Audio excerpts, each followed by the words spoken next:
इससे पहले हमने आपको बताया था कि बक्सर में खुलेआम शराब की दुकान बिकती है। पुलिस वाले के अंदर दम नहीं है कि उस दुकान पे रोक लगाए, पीने वाले को पकड़कर जेल में डाले, और वो बिल्कुल सच्ची बात है।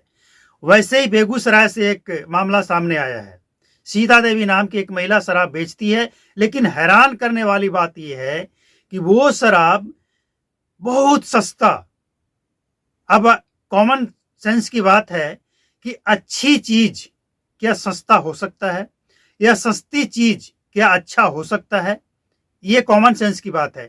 और इसके साथ साथ बक्सर से एक और बड़ी घटना कहें या क्या कहें इसे, बक्सर के राजपुर थाना रसूलपुर के रहने वाले उपेंद्र यादव का बेटा प्रिंस यादव, चंद्रशेखर यादव का बेटा अविनाश यादव, ये लोग क्या कर रहे हैं बिहार के अंदर, बक्सर।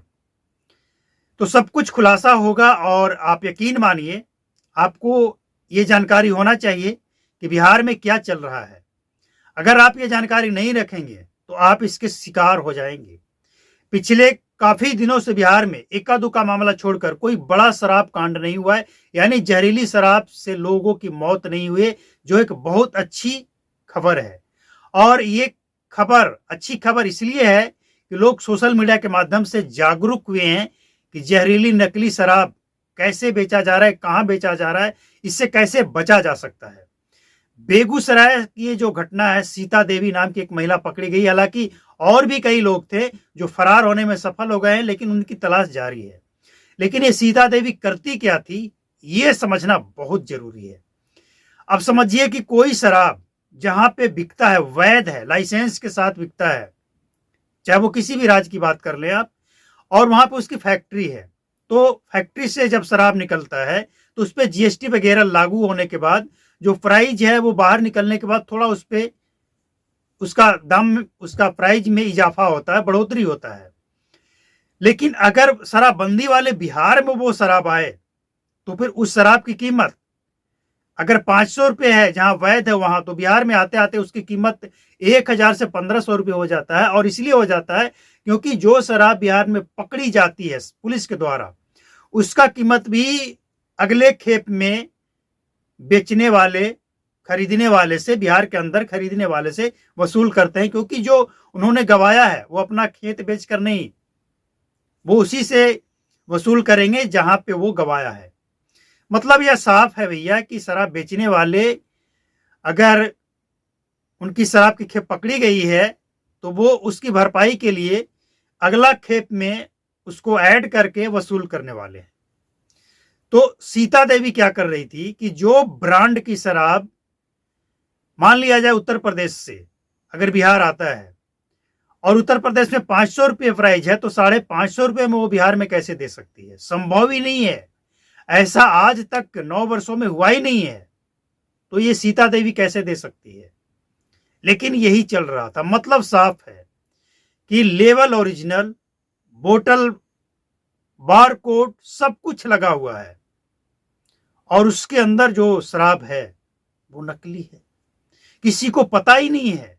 वो तो पुलिस को जब गुप्त सूचना मिलती है, पुलिस रेड करने जाती है, तो पता चलता है। वो भी तब जब पुलिस को यह एहसास होता है कि अरे बेगूसराय में कोई सीता नाम की महिला शराब बेच रही है, वो भी बिना कमीशन दिए। चलो देखते हैं कौन है। और जब पुलिस वाले का रेड पड़ता है तो वहां से सैकड़ों कार्टून शराब, अब एक कार्टून में लगभग, अगर बड़ा बोतल है तो कहा जाता है कि 12 बोतल होता है एक कार्टून में, और सैकड़ों कार्टून जब पकड़ा जाता है, लाखों का शराब, करोड़ों का तो नहीं लेकिन लाखों का शराब, और उसे बेचने का प्राइस जो ओरिजिनल प्राइस है जहां पे शराब चालू है, उससे मात्र 50 रुपये ज्यादा। ये संभव कैसे है? बिहार आते आते तो 3 गुना दाम बढ़ जाता है।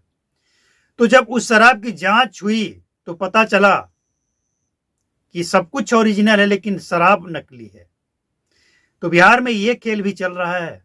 बच के रहिएगा, और बच के रहिएगा, इसी में भलाई है।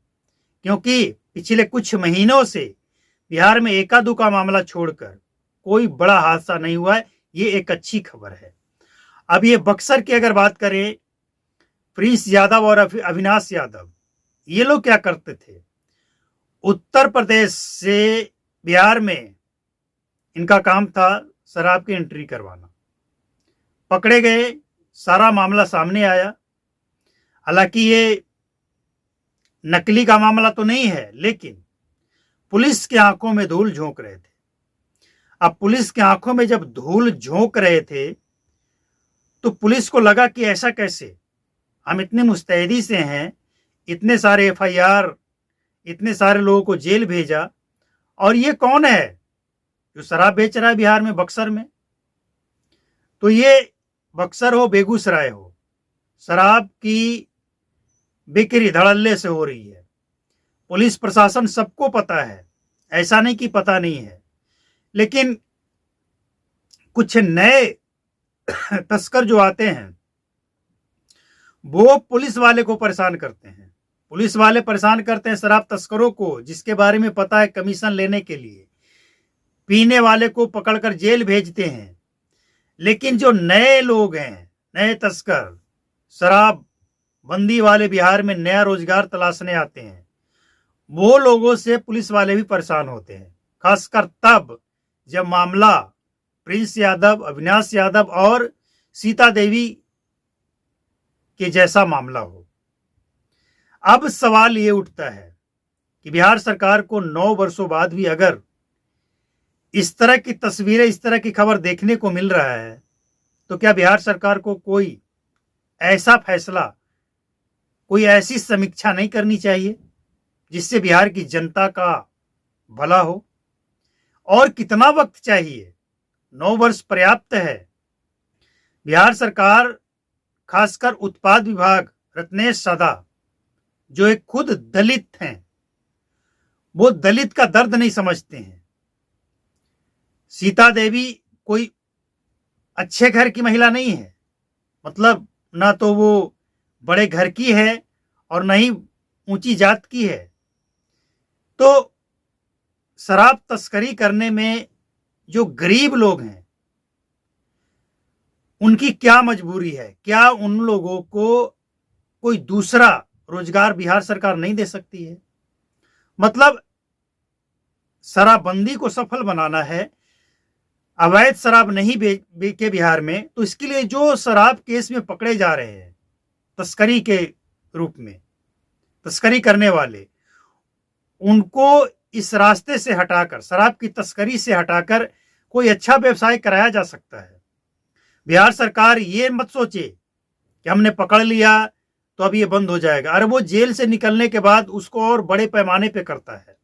बिहार में यही तो एक सबसे बड़ी मुसीबत है, जो जेल जाता है, जेल से बाहर आता है, वो और उसको विस्तार करता है, क्योंकि इसके बाद उसे सब पता होता है। तो बिहार सरकार लाग लपेट की बात छोड़े, सीधा मुद्दे पे आए कि आपको करना क्या है। 9 वर्ष हो चुका है, 9 वर्ष बाद भी अगर बेगूसराय में सबसे सस्ती और ब्रांडेड नहीं नकली शराब बिकती है तो इसका जिम्मेवार कौन है? जनता, सरकार या कौन? जवाब तो बनता है और जवाब देना चाहिए।